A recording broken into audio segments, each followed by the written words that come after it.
Hi, welcome back. In this lecture, we're going to go a little deeper into evidence-based practice. We're going to talk specifically for just a moment about EMS, clinical quality indicators.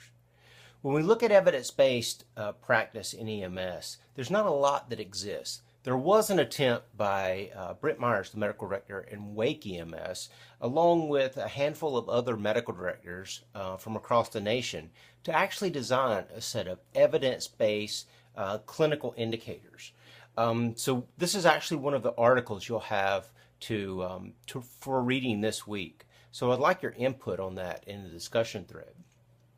Another attempt or another integration of evidence-based practice into EMS has been what most of us are used to and seen for many years now with the American Heart Association's level of evidence. Here you can see how they actually break it down between the different classes. So there's a class 1, which is interventions which are useful and effective. There's class 2A, which is the weight of evidence or opinion is in favorable of useful efficacy. Class 2B, useful efficacy less well understood or established. And then class 3, intervention is not useful or effective and may even be harmful. If you go back and take a look historically at some of the medications that have gone through these levels, one of the things you'll note is that you'll see some have transitioned all the way from class 1 to class 3 agents. A good example of that is sodium bicarbonate. In the mid-1980s, the first intervention in a cardiac arrest from a therapeutic pharmaceutical intervention perspective was to actually administer 2 amps of sodium bicarbonate, because the thought was if we could buffer the system, then red blood cells would better carry oxygen and we would reduce the acidosis from a metabolic perspective, and in doing such, we would improve survival rates. Unfortunately, the opposite happens. One of the reasons acidosis takes place is the body's attempt to actually carry more oxygen on the hemoglobin. So you see a shift in the oxygen dissociation curve. So as we buffer the system, there's less release of oxygen in the system. That's not what we want. We want the opposite, because we're not moving as much blood. We want that blood, that hemoglobin, to actually more easily give those oxygen molecules to the cells for utilization to create ATP. It's very important because the whole concept of cardiac resuscitation evolves around getting oxygenation to the myocardial cells, oxygenating those cells, creating ATP such that the passive process, and it is very much a passive process, resuscitation can take place. That's actually when we talk about sweetening the myocardium such that defibrillation works by doing CPR. That's the whole reason we do it. When we give epinephrine to actually tighten the vessels such that we can oxygenate the myocardium. So all of those actions focus around that passive process. None of those medications actually do anything magically to the myocardium, but instead support our other efforts. So one of the things we found is that some of the medications actually detract from successful resuscitation, or they may improve initial resuscitation, but they affect long-term survival in a negative way, such that those medications have moved down on the classification list. So when we're thinking about implementing new medications, let's say as a clinical manager in the organization, you're responsible for updating protocols, changing clinical practice, suggesting changes. And, I should add that at this point. There's some stuff in the literature.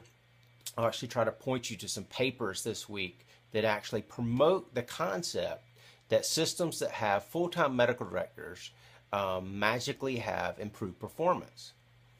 The majority of EMS systems, unfortunately, the medical director role is not a primary role. It's a secondary role, and there's no reason that a clinical manager can't pick up that piece of the organization and still have a very aggressive system. Now, they may not be involved in a tremendous amount of academic research because they may not have that relationship to an academic medical center, But in terms of best practices and documented best practice and evidence-based practice, it's probably easier for them than it is for some larger organizations that do have the academic connection. So we want to talk about those things as we keep moving through this lecture. Now, here's a good pyramid to keep in mind in terms of the way to think about evidence. This same pyramid works really well with your projects, your semester projects, in terms of thinking about the evidence. When I talk about peer review research, usually peer review research is at the top of this pyramid because it's gone through the scrutiny of colleagues, and we'll see that even more in the last lecture this week. But if you look at this list as we kind of move up the pyramid, we move from textbooks and expert opinion to case series where we actually, it's case studies, there's documentation of what transpired, to observational studies, which are often retrospective, looking back in time. We don't plan beforehand, but instead we analyze the data, we mine the data, if you will, and we notice some correlation, which that concept of data mining is actually becoming very successful and very useful in other industries. But for a period of time now, healthcare providers, specifically in the medical community, physicians have kind of looked at it as a negative perspective or a negative way to approach changes and improvements and learning. But unfortunately, that's not the case. Unfortunately, we can identify things. But once we identify those things, that doesn't mean it doesn't need to go to the next level of rigor. The next level of rigor being observational studies that we do prospectively, where we implement something and then evaluate it. That's very much the process improvement, performance improvement, quality improvement process, where we change something and we evaluate whether that change made place. And then the ultimate, at the top of the pyramid, is systematic reviews or high quality controlled trials, where we randomized controlled trials, where we randomize who's involved in the study, and we have a control group for comparison. So in other words, some patients get something and some patients don't receive that treatment. And then there's a comparison between the patients that received the treatment and the patients that didn't. And we look for a differential between outcomes between those two groups of patients. And by randomizing it, statistically, we take out a degree of variation, which is the bias of who would receive the treatment. The unfortunate thing is they're very difficult to do, very costly to do, and very hard to manage once we do have the funding or the resources to actually carry it out. If you look at some of the trials that are very popular in EMS, such as the 911 MASS study, or the use of fluids in the pre-hospital environment to resuscitate trauma patients, those are two great examples of where this is so difficult. In the early stages of the fluid resuscitation study, when the idea was to completely randomize and have patients that get fluids aggressively and patients that are kept dry and get very little fluid, and then do a comparison of the outcomes of those two groups, the patients that were supposed to get less fluids or no fluids, pretty much kept dry until they went to the operating suite, those patients received fluids because the staff felt they were withholding something. So it was a altruistic effect of, or their altruistic nature caused them to actually try to sidestep the study and give those patients fluid anyway. By the end of the study, they observed that the patients that stayed dry were actually doing better than the patients that were fluid resuscitated. At the end of the study, the opposite happened because of that same altruistic sense of doing the best thing for the patient and wanting the best outcome for the patient. The staff began to slip and try to reduce fluid for the patients and give the fluids that were the patients that were supposed to receive volumes of fluid, large volumes of fluid, to give those. They started slipping and actually giving them less fluid. So you can see that transpires over time. Another example of a similar study, There was a study that took place in Seattle, Washington, to look at the possibility, the efficacy of actually administering thrombolytics in the pre-hospital care environment. In the course of doing it, the idea was, of course, to get thrombolytic agents to patients in a much shorter time frame from the time of recognition of symptoms. Unfortunately, the thing that was observed was that when they looked at the hospital environment, the patients that didn't get it in the pre-hospital environment, when they looked at the overall time to thrombolytics in the hospital situation or the hospital environment, that time changed even for the patients that didn't have an interaction with the EMS and didn't receive thrombolytics in the field. So simply because there was this study going on, a change took place for the control group as well as the experimental group. And all patients got thrombolytics faster. So it made it much more difficult to try to tease out whether it was effective and efficient to actually give thrombolytics in the pre-hospital environment. So you see that very, very often when you implement studies. Hence, there's another whole area of study called action research, and a lot of business practice actually takes place in that regard of actually understanding and recognizing that anytime you intervene in a system, some change is going to take place. As soon as you start studying something in a system, in your system, you'll see a change take place, even without a formal implementation of some new policy, for example. So you should keep that in mind. So when we think about these grades, again, the evidence grades are kind of broken out A, B, C, D, and of course we would like A, and we'd like to base our changes, our policies, our protocols, our clinical guidelines, all on A's, but unfortunately A's don't exist all the time. So here you can see some of the different modes of actually obtaining some of these different levels. If you look, you can see the Cochrane systematic reviews. What they do is they try to look at the entirety of the randomized controlled trials in a given area and try to summarize those or do meta-analysis. A meta-analysis is where we actually would take multiple studies and take the results of those multiple studies and conduct another study, if you will, to look at the overall efficacy. Now that's important to keep in mind because if from the research perspective, you recall, you often see the concept of it being something being statistically significant if there's a less than a p-value of 0.05. So what a p-value less than 0.05 means is there's less than a 5% chance that you obtain those results by chance alone. Well, that still means there could be up to a 4.5 to almost 5% chance of something existing simply by chance alone, getting those results by chance alone.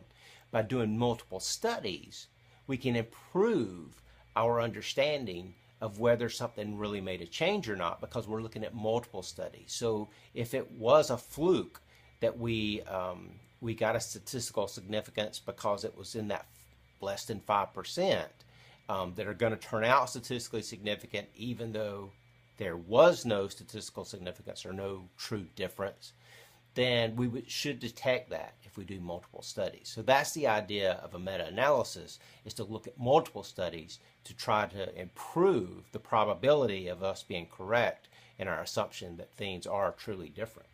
So here you can see PubMed or Medline clinical studies. That's kind of the secondary group, and then you have some other things that show up on Medline, and then ideally you would like to get all of those things together. That's the ideal that would lead to a new way of doing something. So the question evolved.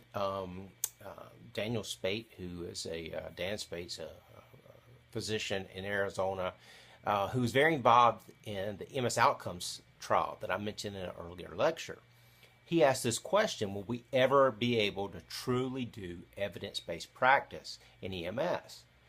Well, there's some issues. There's definitely, technical issues in doing it in terms of being able to do the studies. There's time issues and time constraints involved in doing it. But and then there's the issues of the fact that we have non-medical, non-physicians involved in making clinical decisions. As an example of that, do you make differential diagnosis when you care for your patients? Many people will say no, that paramedics can't diagnose patients. But differential diagnosis is a key part to evaluating patients. So in practicality, all paramedics, when they're caring for patients, really do come up with a differential. Regardless of how big that differential list is, they come up with a differential and then choose from that to implement a care plan. So they are making a diagnosis to some extent, and they are using differential diagnosis lists. So some of those things detract from the ability, because there's differences in ability to make judgments in regards to things. There's some communities that have moved completely to the opposite end of the spectrum and have gotten rid of protocols in their system that say do this for this. Instead, they have created widespread clinical guidelines that read much more like what you might read in an emergency medicine textbook, that these are the things you should consider doing in a given patient.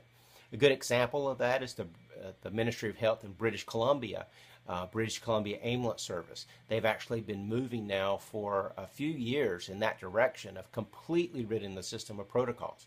Another example of really high clinical outcome and performance was the Houston system that I mentioned last week in a lecture. Initially, when Dr. Paul Pepe came into the system and redesigned the system, it was kind of this understanding of the way things are done more so than it was hard and fast cookbook protocols. So definitely we have that spectrum of how to operate, but clinical guidelines should be based, regardless of which way you do it, they should be based on clinical guidelines that are sound in terms of research. Traditional methods of really thinking about or considering them or thinking their best practice implications when they're really not. This global subjective judgments will come up with things, preference-based, consensus-based, opinion-based. All of those are traditional methods that we would like to move away from. But I must add, we have to keep them in mind as well. So in the last lecture, we'll come back and talk to that just a little bit. And a good example of this is that you still see fluid resuscitation take place. Lidocaine was used very aggressively for cardiac arrest patients. And again, it moved from that class 1 level of evidence to potentially being harmful. I believe now it's I think a level 3 now.